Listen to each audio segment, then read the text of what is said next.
एक सेकेंड रुक जाओ। अगर आपको लगता है कि सिल्वर सिर्फ एक नॉर्मल मेटल है और प्राइस बस डिमांड सप्लाई से ऊपर नीचे होता है, तो आज की वीडियो आपकी सोच चेंज करने वाली है, क्योंकि सिल्वर मार्केट में एक ऐसा सप्लाई प्रॉब्लम चल रहा है जिसके बारे में ज़्यादा लोग बात ही नहीं करते, और सरप्राइजिंगली यही hidden factor future prices moves का इंजन बन सकता है। और अगर आपको प्रेशियस मेटल, सिल्वर, गोल्ड और स्मार्ट इन्वेस्टिंग को क्राउड से पहले समझना चाहते हो तो चैनल को सब्सक्राइब ज़रूर करना, क्योंकि आज हम बात करेंगे पहले लेटेस्ट सिल्वर मार्केट शॉक की, दूसरे पे रियल सप्लाई साइड की कहानी, और तीसरा कैसे ईटीएफ्स और इंडस्ट्रीज क्वाइटली सिल्वर अब्जॉर्ब कर रहे हैं, और फाइनली आप क्या स्मार्ट मूव्स ले सकते हो। इसलिए वीडियो को एंड तक देखना, क्योंकि लास्ट में एक ऐसा पैटर्न दिखाने वाला हूँ जो बहुत एक्सपीरियंस लोग भी मिस कर देते हैं। सबसे पहले थोड़ा करंट मार्केट कंटेक्स्ट से समझ लेते हैं। पिछले कुछ दिनों में सिल्वर ने एक्सट्रीम वोलेटिलिटी दिखाई। एक तरफ हैवी फॉल, फिर शार्प रिबाउंड, मतलब पहले पैनिक सेलिंग और फिर एग्रेसिव बाइंग। और जब ऐसे वॉयलेंट मूव्स होते हैं तो नॉर्मली लोग डिमांड न्यूज़ देखते हैं, लेकिन असल स्टोरी अक्सर सप्लाई साइड में छुपी होती है, और यहीं से हमारी रियल डिस्कशन स्टार्ट होती है। तो अब हम लोग समझते हैं what people see versus what they miss.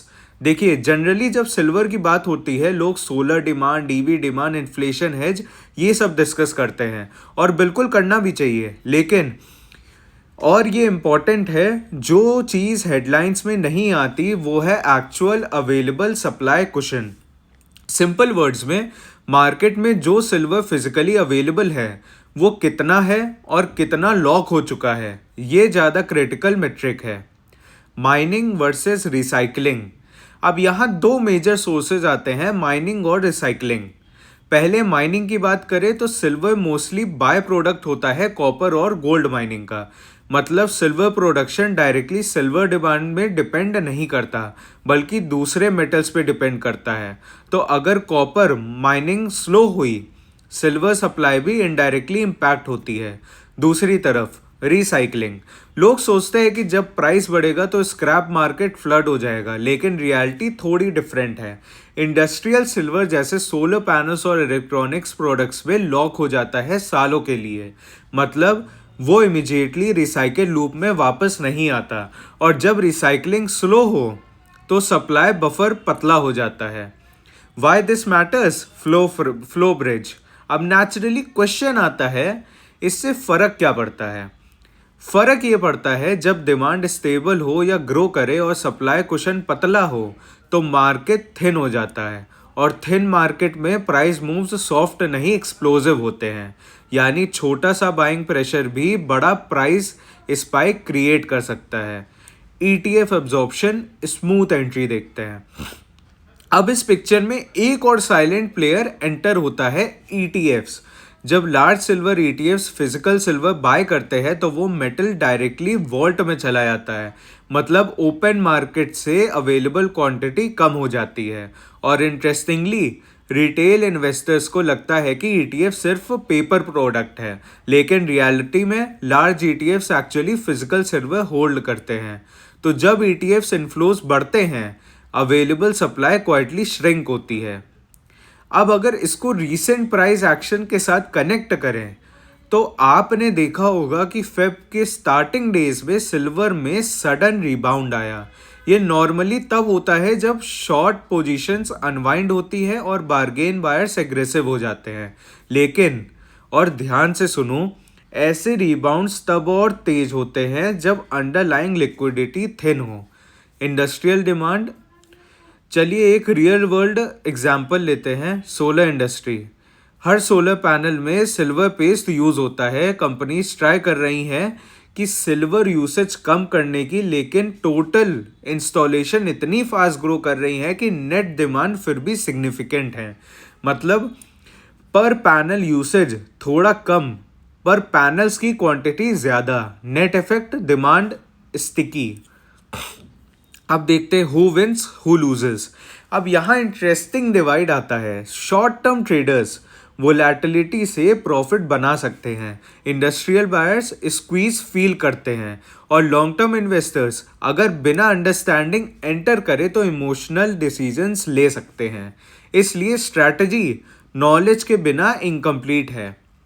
Actions steps. तो अब प्रैक्टिकल बात करते हैं, आप क्या कर सकते हो। 3 सिंपल बट पावरफुल अप्रोचेस। पहला, पोजीशन साइजिंग डिसिप्लिन।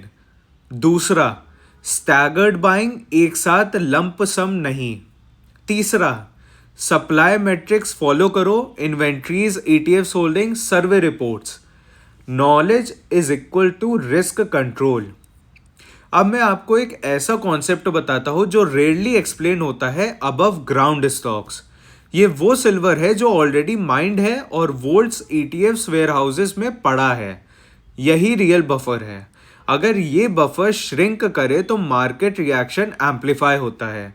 गोल्ड में ये पैटर्न देखा गया था, सिल्वर में इफेक्ट और एग्रेसिव हो सकता है क्योंकि मार्केट छोटा है। Balance view. Of course balance view भी जरूरी है। कुछ एक्सपर्ट्स बोलते हैं कि सब्स्टिट्यूशन और tech efficiency long term pressure कम करेगी और हो सकता है करे भी, लेकिन ट्रांजिशन टाइम लेता है और short to medium term mismatch फिर भी वॉलेटिलिटी क्रिएट करता है। अब जैसे मैंने स्टार्टिंग में प्रॉमिस किया था, एक पैटर्न जो लोग मिस करते हैं, जब ETF बाइंग स्पाइक करती है और एक्सचेंज इन्वेंट्रीज फॉल करती हैं, हिस्टोरिकली प्राइस रिएक्शन स्ट्रॉन्गर होता है। ये कॉम्बिनेशन अब फिर से मॉनिटर हो रहा है। तो ओवरऑल कंक्लूजन ये है, सिल्वर का सप्लाई प्रॉब्लम हिडन नहीं फ्रैगमेंटेड है। Mining constraints, recycling slowdown, ETF absorption, industrial lock in सब मिलकर सप्लाई को टाइटर बनाते हैं।